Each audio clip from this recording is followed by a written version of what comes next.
Assalamualaikum warahmatullahi wabarakatuh. Innal hamdalillah nahmaduhu wa nasta'inuhu wa nastaghfiruh wa na'udzu billahi min shururi anfusina wa min sayyiati a'malina may yahdihillahu fala mudhillalah wa may yudlil fala hadiyalah. Asyhadu an la ilaha illallah wahdahu la syarikalah wa asyhadu anna Muhammadan abduhu wa rasuluhu la nabiyya ba'dah. Allahumma shalli wa sallim wa barik ala sayyidina Muhammadin wa ala alihi wa ashabihi wa man tabi'ahu bi ihsan ila yaumil qiyamah, amma ba'd. Rabbi shrah li sadri wa yassir li amri wahlul 'uqdatam min lisani yafqahu qawli. Subhanaka la ilma lana illa ma 'allamtana innaka antal alimul hakim. Qala ta'ala fi kitabil karim, ya ayyuhalladzina amanu taqullaha wal tanzur nafsum ma qaddamat lighad wattaqullaha innallaha khabirum bima ta'malun. Ya ayyuhalladzina amanu sabiru wasabiru warabitu wattaqullaha la'allakum tuflihun. Wa qala aidan innallaha astafa Adama wa Nuha wa ala Ibrahim wa ala Imran 'alal alamin. Sadaqallahul adzim. Ikhwani azakumullah. Alhamdulillah alladzi ahyana ba'da ma amatana wa ilaihin nusur. Mari kita bersyukur pada Allah dengan syukur yang banyak, karena hingga detik ini Allah telah melimpahkan pada kita banyak sekali kenikmatan, di antaranya dihidupkannya kita kembali setelah dimatikan ya. Sehingga mari, karena sudah dihidupkan ya harus bergerak ya. Di antara ciri-ciri hidup itu bergerak ya. Bergerak ya, ada pergerakan, bergerak, beramal ya, beramal. Wa ilaihin nusur, apalagi kita tahu bahwa semuanya nanti kita akan kembali pada Allah ya. Dengan membawa amal yang kita lakukan di dunia, maka mari kita terus bergerak untuk menambah perbekalan untuk kembali kepada Allah ya. Yang kita juga tahu bahwa perjalanan hidup di dunia kalau diukur secara skala waktu sebetulnya sangat singkat ya. Lebih-lebih umat Rasulullah SAW yang beliau sendiri katakan, umatku usianya ya, umur umatku itu ya antara 60-70 ya. Bahkan hari ini di masa pandemi seperti ini kita dapati banyak sekali orang yang di bawah 60 sudah meninggal ya. 40 tahun, 50 tahun, bahkan 30 tahunan itu juga sudah banyak yang meninggal ya, karena sakit ya, karena kondisi dan seterusnya. Ya, karena itu sekali lagi, selagi kita masih diberikan oleh Allah kesempatan, waktu ya, nikmat waktu kehidupan ini, mari kita isi ya dengan terus meningkatkan amal soleh ya, terus meningkatkan iman dan takwa kita pada Allah ya. Semoga begitulah ya nantinya akhir hidup kita di dunia ini oleh Allah ditetapkan seperti itu ya. Allahumma ja'al khaira umrina akhirah wa khaira amalina khawatimah wa khaira ayyamina yawma alqaka fi. Amin ya rabbal alamin. Jazakumullah. Alhamdulillah kita ada di bulan Muharram ya, tahun baru, bulan pertama di tahun 1443 Hijriah. Dan hari ini adalah Yaumut Tasu'a, hari ke-9 di hari Muharram, di bulan Muharram, yang Rasulullah SAW pernah berwasiat ya kepada para sahabatnya ya untuk menjalankan puasa di hari ke-9. Sebelumnya hari ke-10 itu sudah biasa ya, yaitu puasa Asyura itu sudah biasa beliau lakukan. Sebelum puasa Ramadan diwajibkan ya, sebelum adanya kewajiban puasa Ramadan di tahun kedua Hijriah yaitu di Madinah, maka sebelum itu yang sudah menjadi kewajiban ya, yang biasa Rasulullah SAW melaksanakan tiap tahunnya itu adalah puasa Asyura, Yauma Asyura, yaitu puasa hari ke-10 di bulan Muharram seperti sekarang ya. Hingga suatu ketika Rasulullah SAW kemudian mendapati bahwa orang-orang Yahudi mengakui ya bahwa mereka pun melaksanakan seperti itu, maka Rasulullah SAW menyampaikan maka kelak tahun depan ya kita akan menambahi dengan hari ke-9 ya. Sehingga kalau kita yang melaksanakan puasa hari ini, hari ke-9, yaitu insya Allah menetapi apa yang diwasiatkan oleh Rasulullah SAW. Ya. Kalaupun tidak, ya minimal besok. Kalau hari ini misalkan belum, ya minimal berarti besok kalau bisa kita melaksanakan puasa Yaum Asyura, ya, hari ke-10 di bulan Muharram. Ya. Di antara fadilahnya adalah insya Allah menghapuskan dosa setahun yang lalu. Ya, siapa di antara kita yang nggak punya kesalahan, nggak punya dosa ya? Kita semuanya tentu menyadari ya, merasa bahwa kita punya banyak dosa. Karena itu Allah memberikan kita kesempatan ya untuk menghapuskan dosa itu. Maka kalau memungkinkan ya besok tentunya kita jalankan ya puasa Asyura. Ya syukur kalau hari ini masih bisa, ya berarti hari ini dan besok. Ya, Yaum Tasu'a dan Asyura. Ya. Tapi itu sebagai pengantar karena puasa Yaum Asyura ini juga yang dilaksanakan oleh Nabi Nuh ya. Nabi Nuh alaihissalam kemarin kita sempat singgung ya di pekan yang lalu bahwa di antara memang latar belakang bahkan ya sejarah puasa Asyura itu juga mulainya adalah dari Nabi Nuh ya. Nabi Nuh, kemudian nanti Nabi Musa ya. Dan para nabi-nabi yang lain. Nabi Nuh mulai melaksanakan itu ketika ya kemarin kita sampaikan bahwa ketika kapal yang beliau tumpangi dengan para pengikutnya yang diselamatkan oleh Allah dari banjir adab itu berlabuh di Bukit Judi. Maka begitu berlabuh ya di Bukit Judi itu beliau sebagai rasa syukur ya, menunjukkan rasa syukur pada Allah atas nikmat yang diberikan yaitu terhindar dari bencana ya, dari azab ya, maka beliau bersyukur dalam bentuk berpuasa dan itu adalah hari yang ke-10 di bulan Muharram seperti sekarang ya, yaitu adalah hari Asyura. Ini diantara kemudian latar belakang atau asal usul ya puasa Asyura itu sejak masa atau zamannya Nabi Nuh alaihissalam ya. Sehingga sangat relevan ya, sangat berhubungan erat bulan ini puasa Asyura dengan Nabi Nuh alaihissalam.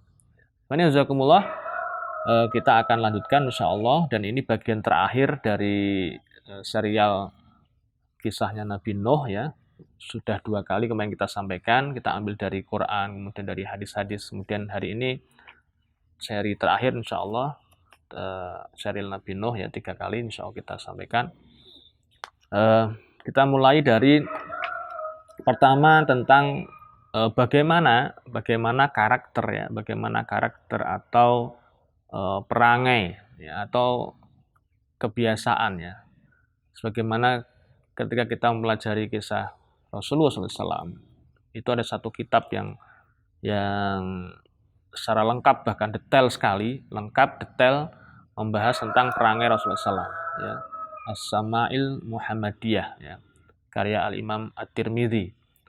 Itu menceritakan tentang perangai Rasulullah SAW detail ya, dari ujung rambut hingga ujung kaki, bahkan kebiasaan-kebiasaan harian beliau, makan, minum, tidur dan seterusnya, hingga sampai ke perabotan beliau yang beliau beri nama ya.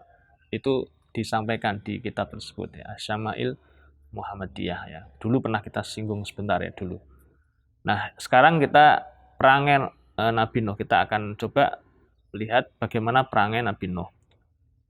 Allah Azza wa Jalla berfirman di surah Al-Isra ya, yang artinya sesungguhnya Nabi Nuh itu ya adalah hamba Allah yang pandai bersyukur, yang banyak bersyukur.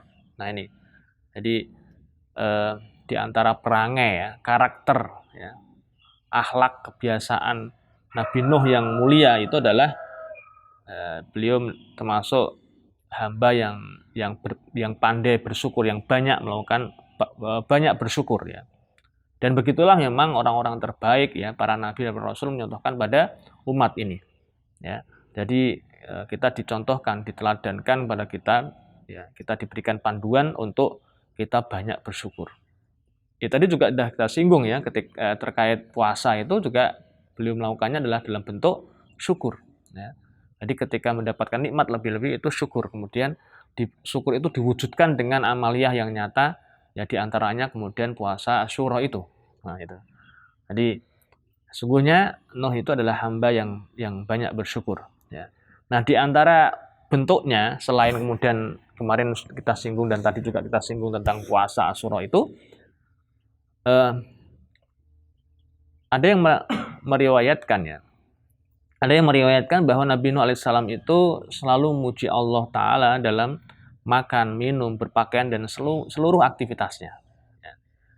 Imam Ahmad meriwayatkan Abu Usamah memberitahu, Zakaria bin Abi Zaidah memberitahu, dari Sa'id bin Abi Durdah, dari Anas bin Malik. Ya, jadi kisah ini atau riwayat ini ujungnya ada di Anas bin Malik. Kita tahu sahabat Anas bin Malik bersama dengan Rasulullah SAW kurang lebih 10 tahun ya, hidup bersama.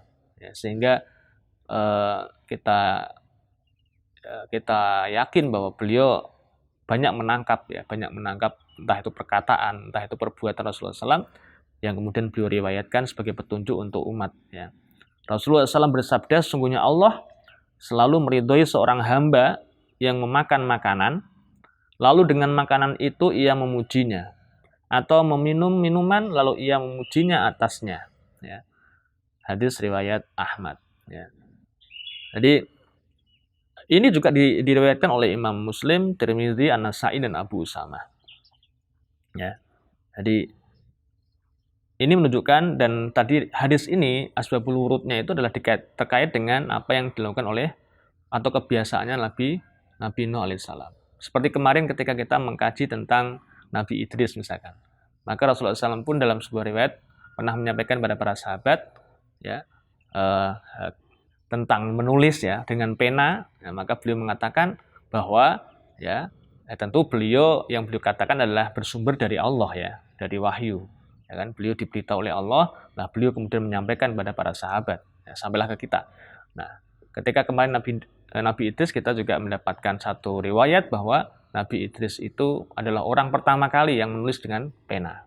Nah, sama halnya dengan ini, ada orang yang punya istilahnya sunnah hasanah, ya, kebiasaan yang baik, yang itu selalu dilakukan setiap hari. Yang ini yang poin tentunya ibroh yang kita bisa petik dan bisa kita praktekkan dalam kehidupan kita sehari-hari, ya, yaitu Nabi Nuh adalah orang yang banyak bersyukur, pandai bersyukur, banyak bersyukur. Setiap aktivitasnya beliau iringi dengan syukur pada Allah, ya. Makan, ya, mau makan, ya, barangkali setiap suapannya Bismillah, ya, Alhamdulillah, ya, itu setiap suapannya barangkali itu, atau setiap teguknya minumnya dan seterusnya. Pakai baju, alhamdulillah dan seterusnya. Ya. Di seluruh aktivitas itu kemudian dibarengi dengan atau seraya dengan bersyukur. Ini menambahi, ya, selain puasa Asyura, ternyata Nabi Nuh punya kebiasaan yang luar biasa tentang syukur dalam setiap aktivitas keseharian. Dan tentu ini pelajaran pertama yang kita dapatkan pagi ini tentang kajiannya Nabi Nuh alaihissalam. Nah, berikutnya yang kedua adalah ada satu riwayat khusus yang melengkapi tentang puasa Nabi Nuh. Ya. Kalau kemarin kita dapati bahwa puasa beliau adalah puasa Asyura itu, ya. Nah, ternyata tidak hanya itu. Tidak hanya puasa Asyura. Beliau termasuk ahli berpuasa, orang yang memang ahli berpuasa. Ya. Dalam bab Siyam Nuh alaihissalam, ya, Ibnu Majah meriwayatkan, Sahal bin Abu Sahal memberitahu Sa'id bin Abi Maryam dari Ibnu Luhai'ah, dari Ja'far bin Rabi'ah, dari Abu Faros, bahwasanya ia pernah mendengar Abdullah bin Amr, ya, Ibnu Amr. Ini sumber riwayatan hadis ini dari Ibnu Amr. Sama, Ibnu Amr ini juga banyak bersama dengan Rasulullah SAW. Ya. Dan begitulah memang para sahabat dulu, radhiyallahu anhum ajmain. Jadi para sahabat-sahabat senior yang memiliki anak-anak ya, usia dini, anak-anak kecil itu. Mereka selalu, ya, bahkan dari awal pertama mereka minta nama, kemudian minta doa, kemudian minta ditahnikkan anak-anak mereka kepada Rasulullah SAW. Nah, ini satu petunjuk juga buat kita, ya, yang perlu kita pahami. Ya. Jadi minta ditaknikkan, ya, minta diberikan nama, didoakan oleh Nabi sallallahu alaihi wasallam ya. Nah, termasuk ini diantaranya adalah Abdullah bin Amr ibnu Amr ini. Ada sebuah ya kisah tentang 4 Abdullah ya yang luar biasa ya. Insya Allah lah kapan-kapan kita bisa kaji ini. Nah, kembali kita ke Nabi Nuh. Di sumber riwayatan ini adalah dari Abdullah bin Amr ibnu Amr. Aku pernah ibnu Amr bin As ya ini yang dimaksudkan. Aku pernah mendengar Rasulullah SAW bersabda, Nuh mengerjakan puasa dahr kecuali hari Idul Fitri dan Idul Adha. Ya, hadis riwayat Ibnu Majah.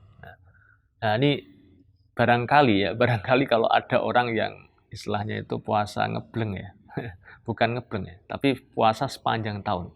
Dalail ya, kalau bahasa orang-orang sekarang itu puasa dalail itu ya. Akhir kan beliau banyak memberikan wasiat ya. Banyak wasiat tentang wanita, tentang apa, tentang macam-macam kan. Banyak beliau memberikan wasiat itu kan, meninggalkan wasiat-wasiat akhir itu kan banyak sekali. Dan begitulah nabi-nabi sebelumnya, ya kan? Di surah Al-Baqarah itu ya. Itu kan juga ada bagaimana ketika Yakub menjelang kematiannya ya, mengumpulkan anak-anaknya, kemudian berwasiat, "Ma ta'buduna min ba'di." Ya. Bertanya pada anak-anaknya, pada anak keturunannya, anak cucunya ya, dikumpulkan wasiat. Apa yang akan kalian sembah setelah sepeninggalku gitu. Ya, itu yang menjadi wasiat. Nah, pun ternyata ketika ditarik ke belakang lagi jauh, Nabi Nuh ya, alaihissalam juga memberikan wasiat. Seperti hanya kemarin juga Nabi Adam juga memberikan wasiat ya kan. Nabi Adam memberikan wasiat kepada Syed ya, dan seterusnya ya. Ini Nabi Nuh juga demikian ya, memberikan wasiat. Imam Ahmad meriwayatkan Sulaiman bin Harb memberitahu kami, Hamad bin Zaid memberitahu kami dari Sak'ab ya, bin Zuhair dari Zaid bin Aslam. Hamad mengatakan, aku kira hal itu berasal dari Atok bin Yasar, dari Abdullah bin Amr ya, ini lagi-lagi dari Abdullah bin Amr. Karena 4 Abdullah itu memang paling intens ya. Jadi, dan ini pelajaran, jadi kita itu juga dalam mendidik anak sebisa mungkin mendekatkan anak kita itu dengan ahli ilmu, dengan sumbernya ilmu gitu, dengan sumbernya ilmu. Dan itu penting, ilmu, kemudian yang mau ahli Quran itu penting kita dekati. Kita dekatkan anak kita kepada mereka, itu sangat penting. Sebagaimana para orang tua mereka ini, Abdullah ini ya, itu waktu itu kemudian mereka lah yang kemudian terdepan paling semangat untuk istilahnya menyodorkan anak-anak mereka kepada Rasulullah SAW. Maka kemudian kita sekarang yang menikmati diantaranya mendapat berkahnya dari hal itu yang mereka lakukan. Tentu mereka dapat jariahnya ya, orang tua mereka dapat jariahnya tentunya. Ya. Tiba-tiba ada ia menceritakan kami berada di sisi Rasulullah SAW. Tiba-tiba ada seorang dari penduduk padang pasir datang mengenakan jubah dilapisi sutra bergaris. Kemudian Rasulullah SAW mengambil jubah seraya berkata, maukah kuperlihatkan kepadamu pakaian orang yang tidak berakal? Ya. Selanjutnya beliau bersabda, sesungguhnya Nabi Nuh alaihissalam ketika menghadapi kematian berpesan kepada anaknya. Nah ini ada pesan ya, yang di riwayat lain ya, yang bersumber juga dari Abdullah bin Amr, Rasulullah SAW bersabda, di dalam wasiat Nabi Nuh pada anaknya disebutkan, aku mewasiatkan kepadamu 2 hal dan melarang 2 hal. Jadi ada memerintahkan 2 dan melarang 2. Pertama, aku perintahkan kepadamu untuk mengakui bahwa tidak ada Tuhan selain Allah. Jadi la ilaha illallah. Jadi wasiat terbaik itu adalah mengingatkan anak kita tentang la ilaha illallah, tentang tauhid, tentang akidah. Itu paling penting. Paling penting. Seandainya langit 7 tingkat dan bumi 7 tingkat diletakkan di telapak tangan, dan kalimat la ilaha illallah di telapak tangan juga, maka engkau harus mengutamakan kalimat la ilaha illallah. Ya, ini yang luar biasa ya. Jadi wasiat itu ini ya. Nah, kebanyakan orang hari ini bahkan salah kaprah terkait wasiat. Mereka kalau bicara wasiat ya, yang diingat itu kemudian adalah harta ya, harta benda ya. Mewasiatkan harta benda, misalkan Oh, sepeninggalku ya tanah ini bagiannya si fulan, ini rumah ini untuk si fulan dan ini itu yang kemudian kebanyakan orang sekarang ini ingat ya, pahami tentang wasiat. Padahal bicara tentang wasiat, warisan itu ya kalau bahasa umumnya kemudian adalah warisan itu harusnya adalah ini. Warisan paling tinggi itu adalah agama ini, adalah tauhid, adalah akidah itu warisan yang paling tinggi ya. Nah, yang kedua, kuwasiatkan pula supaya engkau selalu menyucikan dan memujinya. Karena dengannya terjalin segala sesuatu dan dengannya pula makhluk itu dikaruniai rizki. Ya. Jadi selalu mensucikan dan memuji Allah. Ya. Bertasbih pada Allah. Selalu bertasbih pada Allah, memuji Allah. Ya tadi ya, memang Nabi Nuh ini kepandaiannya bersyukur itu diwujudkan ya tidak hanya selama hidup, menjelang kematiannya juga beliau kemudian wasiatkan itu ya. Ya, di amalan beliau itu beliau wariskan kepada anak keturunannya ya. Pada anak-anaknya ketika dikumpulkan menjelang kematiannya itu beliau berpesan juga ya, selalulah kalian itu menyucikan dan memuji Allah ya. Bertasbih, bertahmid ya. Tasbih dan tahmid, banyak bertasbih dan banyak bertahmid pada Allah ya. Karena dengannya terjalin segala sesuatu dan dengannya pula makhluk dikaruniai rezeki. Dan itulah memang ketika Allah memelihara alam semesta, maka alam semesta ini juga selalu bertasbih. Betapa banyak ayat dalam Quran itu yang menyatakan itu ya. Sabbahalillahi ma fis samawati wal ardh. Jadi sungguh bertasbih seluruh ya makhluk di alam semesta ini ya, batu sampai ke bebatuan, pohon ya, tanaman ya, hewan-hewan itu bertasbih dengan cara-cara mereka sendiri. Ya. Nah, itu dua hal yang diperintahkan atau diwasiatkan pertama. Nah, kemudian ada dua hal yang tadi dilarang. Dan aku melarangmu, nah ini penting juga nih. Pelajaran penting juga. Dua hal, yaitu apa? Pertama adalah kemusyrikan, kesyirikan, yang kedua adalah kesombongan. Nah, jadi yang dilarang adalah pertama adalah kesyirikan dan kedua adalah kesombongan. Nah, kesyirikan ini kan sebetulnya tadi ya bertolak belakang dengan tauhid tadi kan. Maka satu sisi diperintahkan untuk menjaga tauhid, satu sisi dilarang jangan sampai jatuh pada kesyirikan. Ini memang pas sekali, ya, pas sekali. Jadi wasiat beliau ini menjaga kehidupan dunia sampai akhirat ini luar biasa. Keturunannya itu dijaga betul ya. Dan ini sekali lagi ini contoh yang luar biasa ya buat kita. Contoh yang luar biasa buat kita tentang bagaimana ya kita mengakhiri etapa perjalanan kehidupan kita di dunia itu dengan bagaimana, dengan seperti apa itu dicontohkan oleh Nabi Nuh dengan sangat apiknya ya, luar biasa ya, dengan memberikan empat wasiat, dua perintah dan dua larangan. Yang dilarang adalah kemusyrikan dan kesombongan. Nah, Rasulullah SAW ketika menyampaikan hal ini, maka ada sahabat yang bertanya, ya Rasulullah SAW, mengenai syirik itu kami sudah jelas, mafhum lah ya. Syirik itu sudah dipahami oleh para sahabat waktu itu. Tapi apa yang dimaksud kesombongan itu? Apakah maksudnya seorang di antara kami punya dua terompah dengan dua tali yang sangat bagus? Gitu. Jadi ini kepahaman para sahabat dulu awal gitu. Jadi ketika punya sandal tapi kemudian sandalnya itu bagus sekali, apakah itu bentuk kesombongan itu? Nah, Rasulullah SAW menjawab, tidak seperti itu. Apakah karena pakaian yang dikenakan seorang di antara kami, jadi ada orang yang pakai pakaian yang sangat bagus begitu? Tidak juga. Apakah karena seorang di antara kami mempunyai binatang yang ditungganginya, yang binatang itu sangat bagus juga, sangat mewah ya, seperti mungkin sekarang mobil yang mewah gitu? Beliau menjawab, tidak juga. Ya, bertanya lagi, apakah karena seorang di antara kami punya beberapa sahabat yang belajar kepadanya, dia punya banyak murid, dia punya banyak pengikut itu? Tidak juga. Jadi bukan seperti itu yang namanya sombong. Lalu apa yang dimaksud dengan sombong itu ya Rasulullah SAW? Nah ini yang kemudian menjadi petunjuk buat kita. Nah Rasulullah SAW kemudian menjawab bahwa yang dimaksud dengan al-kibru, ya, sombongan, al-kibru itu adalah batarul haq wa ghamtun nas. Batarul haq wa ghamtun nas artinya adalah menentang kebenaran dan menghinakan orang lain. Jadi mengejek orang, menganggap orang lain itu lebih rendah di bawahnya. Itu dua hal itu yang dimaksud dengan sombong. Ya. Hadis tersebut berisnad sahih. Ya. Jadi luar biasa ini pelajaran yang besar tentang Nabi Nuh ya, wasiat. Dan terakhir tentang bagaimana Nabi Nuh wafat ya, Nabi Nuh diwafatkan itu dalam usia, dalam riwayat yang kuat dari Ibnu Abbas itu diutus itu berusia ya beliau hidup hingga 1780 tahun. Jadi usia Nabi Nuh ya, usia orang-orang saat itu memang ribuan tahun, termasuk Nabi Nuh 1780 tahun. Nah, kemudian mengenai makam Nabi Nuh di mana? Diriwayatkan oleh Ibnu Jarir Al-Arzuki, Abdurrahman bin Sabit, Nabi Nuh dimakamkan di dekat Masjidil Haram. Wallahu a'lam bishawab.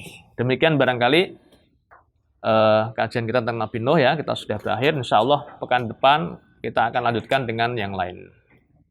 Kita akhiri dengan kifatul majelis. Subhanakallahumma hamdika asyhadu an la ilaha illa anta astaghfiruka wa atubu ilaik. Assalamualaikum warahmatullahi wabarakatuh.